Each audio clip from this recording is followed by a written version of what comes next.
Bienvenue à toi sur notre chaîne YouTube Nouvelle Éducation. Si comme nous tu es intéressé par une éducation qui fera de toi une bonne personne dans la société, tu es au bon endroit. Sur la chaîne Nouvelle Éducation nous avons la noble tâche d'équilibrer l'éducation. Nous croyons qu'il y a deux niveaux d'éducation, l'éducation extérieure qui permet d'acquérir les connaissances nécessaires pour développer notre intelligence et notre créativité, et l'éducation intérieure qui permet de donner à l'homme les connaissances nécessaires pour devenir une bonne personne en acquérant une bonne moralité. Si toutes ces idées t'intéressent, nous t'invitons à nous laisser un pouce bleu pour nous encourager. Bonjour à tous et bienvenue au nouveau. Aujourd'hui, on va voir une nouvelle vidéo. On va parler du module 1 toujours. Nous sommes sur notre troisième vidéo. Alors, il s'agit des syntaxes de base, des types de données en Python. Donc, qu'est-ce qu'on va voir dans cette formation? On va voir un livre que la chaîne vous recommande. On va voir en deux idle ou encore un interpréteur Python. En deux, nous allons voir les chaînes de caractères pour commencer. On va voir les variables, les commentaires, un petit jeu pour bien comprendre. On va finir par les tuples, les listes et les dictionnaires. Ce sont des types de données, ça. Alors, sans plus tarder, on va passer au livre que je vous recommande. Donc, le livre est intitulé, je vais ouvrir d'abord Google et je vais taper le lien là-bas, vous allez voir également. C'est Python par la pratique de Honoré Hunwanu. C'est un livre que je suis tombé dessus et je trouve que c'est très intéressant pour vous. Python par la pratique. Je vais écrire le nom de l'auteur là, Honoré. Attention, Honoré Hunwanu. C'est un Béninois résident au Canada, je pense. Voici le livre. Vous pouvez télécharger gratuitement. Vous pouvez aussi payer. Vous pouvez aussi lui faire un don. Voilà. Donc, c'est gratuit. Ça, c'est le prix minimum. Mais le prix suggéré, c'est 15 $. Donc, si vous trouvez que le livre est intéressant, moi, je vous recommande de payer si vous avez les moyens. Donc, c'est un livre vraiment très intéressant pour commencer. Alors, on va revenir. Nous avons dit en deuxième position, on va voir quoi? On va voir l'éditeur de texte idle. Attention. Idle.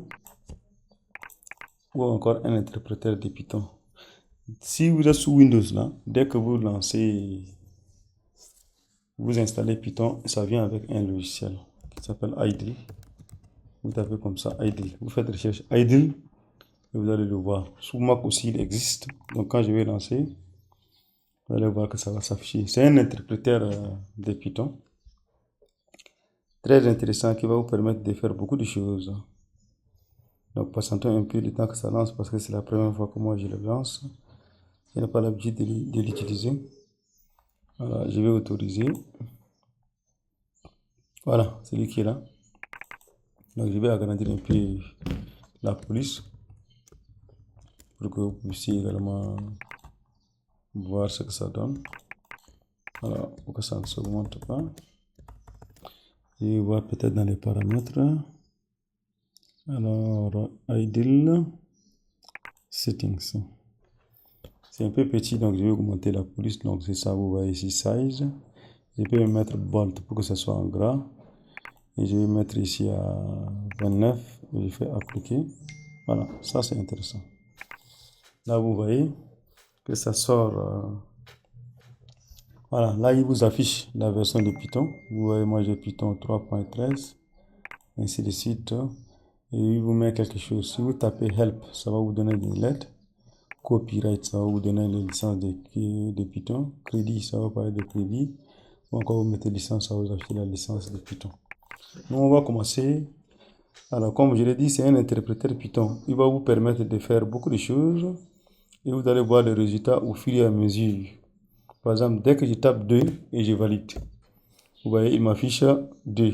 Si je tape 9, je valide, il m'affiche 9. C'est-à-dire, il exécute au fur et à mesure. Je tape 14 et je valide, il m'affiche les résultats. Je peux aussi faire des calculs. Si je fais 12 plus 6 et je valide, il me donne le résultat automatiquement. Je fais 11 moins 2. Vous voyez que je respecte les syntaxes. Il me met 9. Je peux faire la multiplication. Si je fais 39 multiplié par 2, il va me faire le résultat. Je peux faire aussi division. Si je fais 5 divisé par 2 et je valide, il me met 2,5.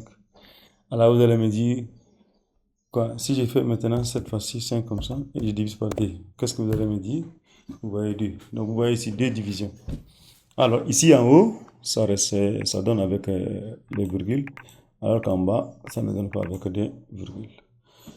Si je veux faire ici 9 pourcentage 2, ça c'est quoi? Ça c'est modulo. C'est-à-dire, ça retourne le reste de la division entière. Alors, nous avons vu qu'il est possible de faire des choses automatiquement. On va passer directement à la suite. Dès que vous tapez quelque chose, il vous donne, comment on appelle, il vous donne les résultats automatiquement. C'est ça qu'on appelle un interpréteur. Si je tape Toto, il va m'afficher une erreur. Qu'est-ce qu'il dit?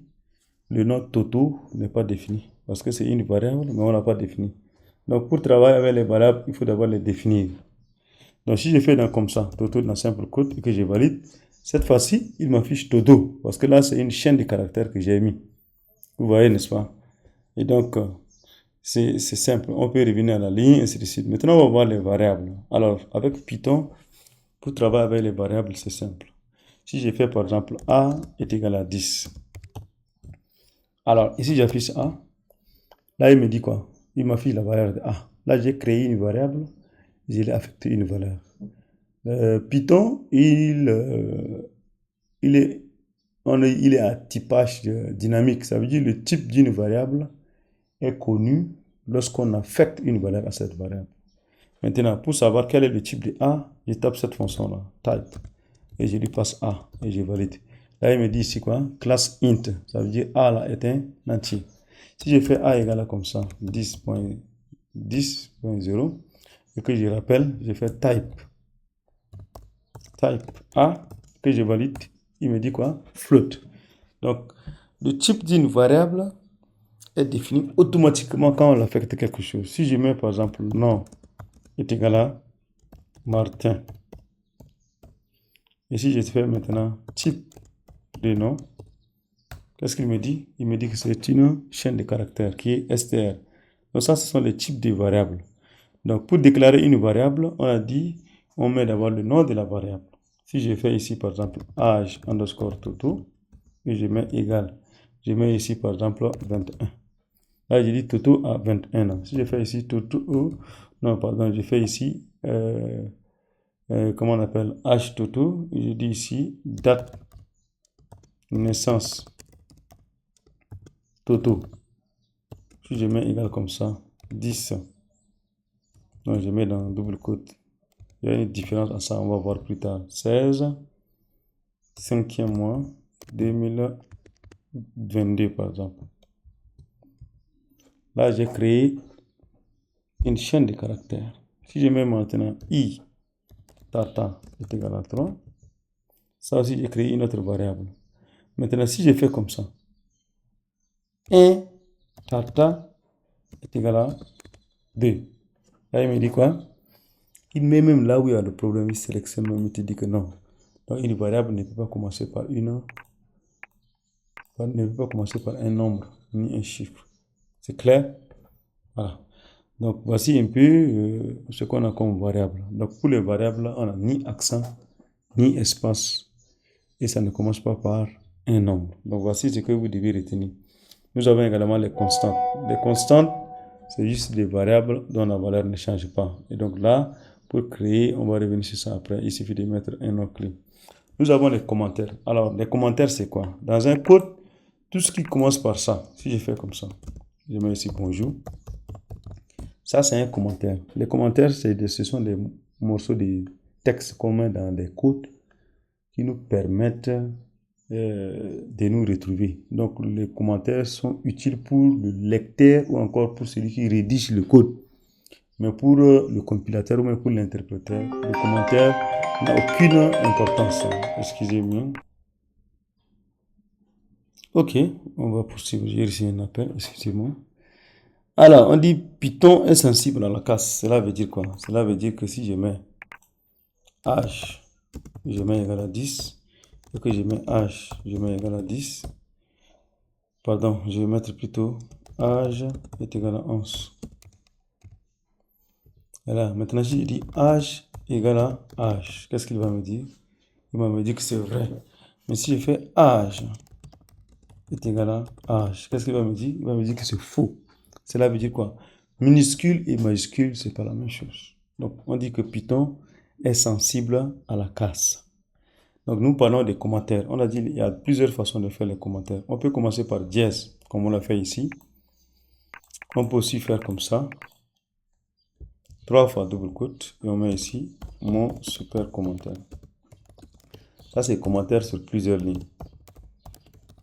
Voilà, on peut faire comme ça. On commence par 3 quotes, on s'arrête par 3 quotes et ça marche. Alors, on peut aussi faire commentaire avec simple quote comme ça, 3 fois. Comme ça aussi, ça marche. Maintenant, qu'est-ce qu'on va faire? On va voir maintenant, on va faire un petit jeu. On va faire un petit jeu comme ça qui va nous permettre de faire quelque chose d'intéressant pour apprendre à faire Python. On va faire un jeu. On va lui dire d'entrer un nom. Il peut nous afficher seulement bonjour le nom. Par exemple, si je fais ici, si je fais comme ça, print, non, oui, je fais print. Print, c'est pour afficher un texte. On dit entrez votre nom. Entrez votre nom, comme ça. Vous voyez, n'est-ce pas, ça affiche un texte. Maintenant, je vais créer une variable nom et je vais dire est égal à input. Input, ça attend à ce que quelqu'un puisse taper quelque chose. Vous voyez, il est en train d'attendre, n'est-ce pas? Quand je vais taper ici, beaucoup, et je valide. Là, il va récupérer ce que j'ai tapé là, il va mettre dans nom. Si je mets nom maintenant, vous voyez, il m'affiche beaucoup. Il y a une meilleure façon de faire ça. On met comme ça, nom est égal à input.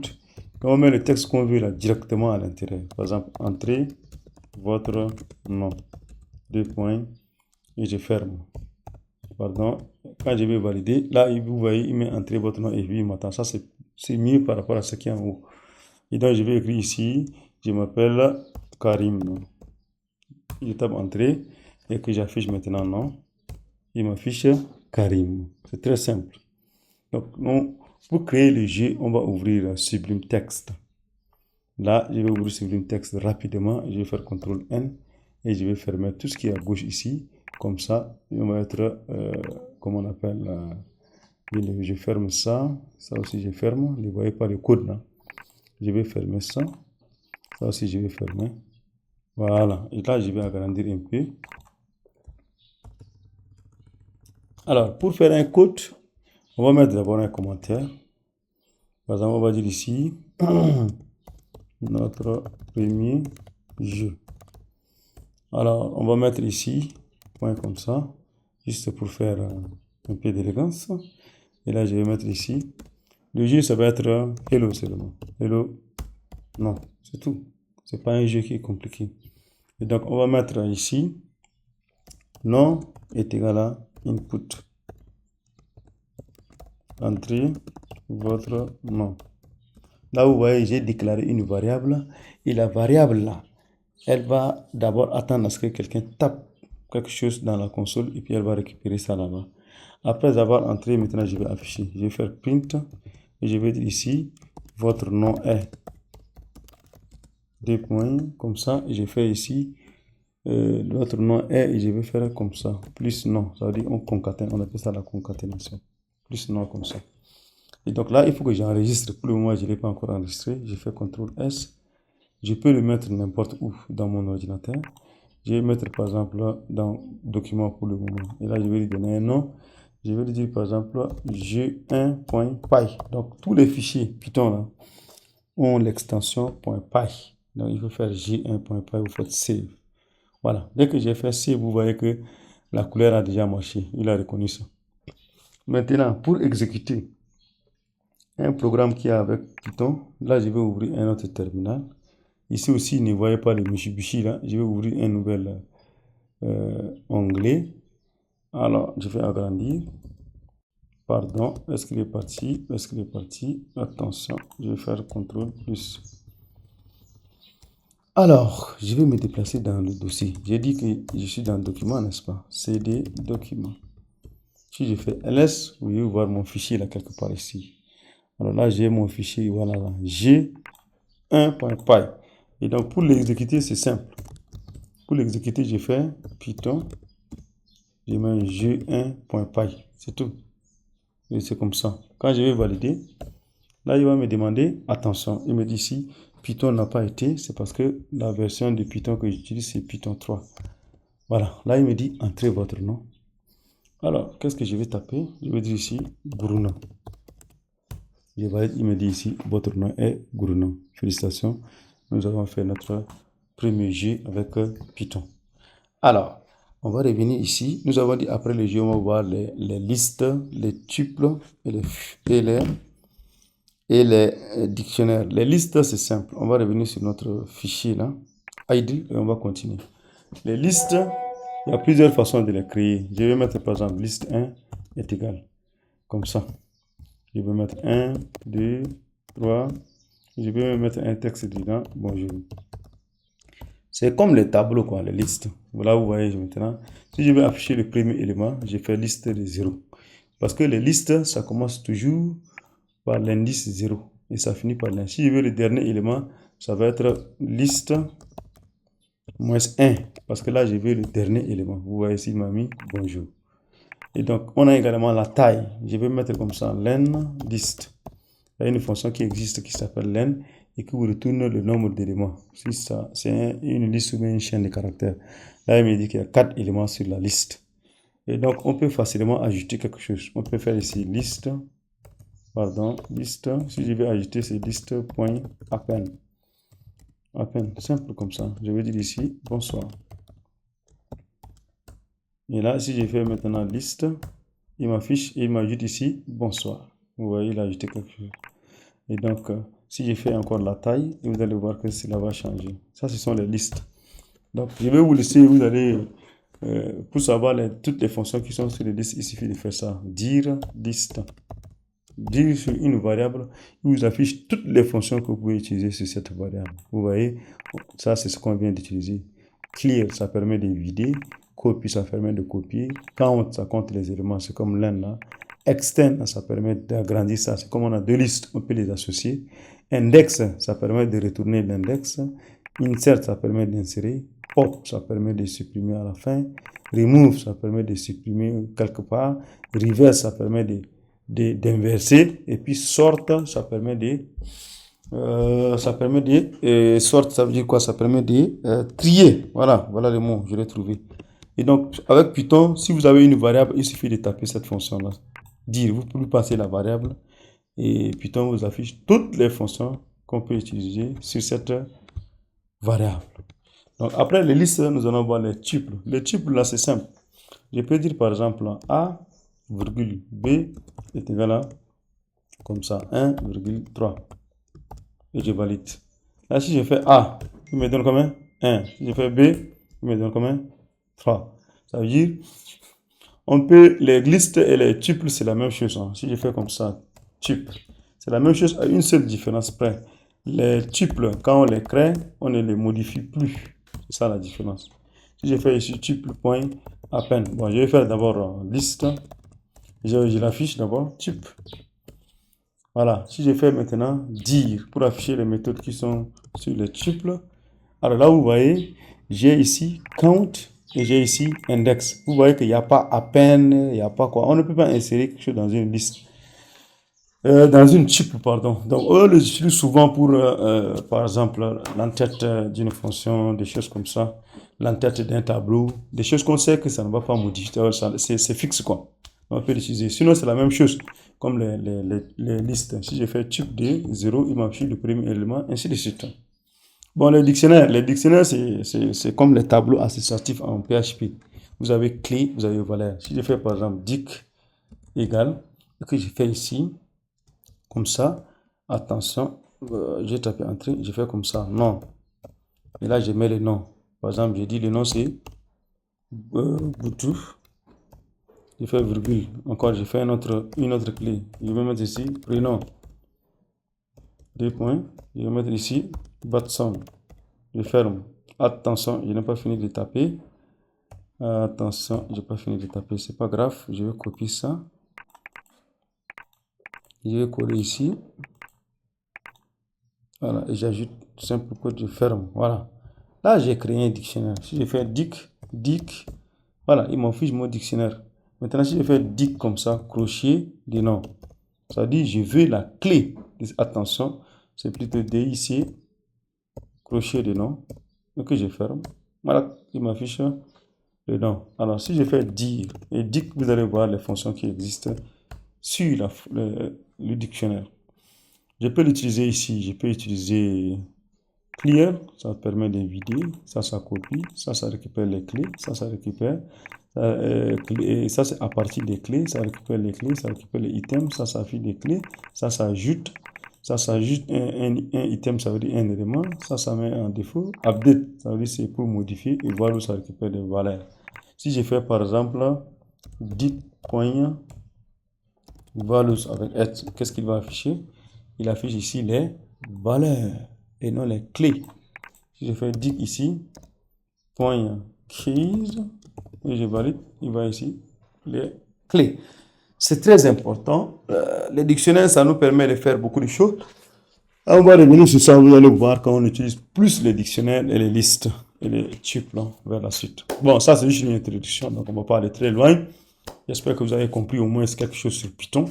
Si c'est le cas, tant mieux. Si ce n'est pas le cas, revoyez la vidéo au début et vous allez comprendre davantage. Merci et à bientôt.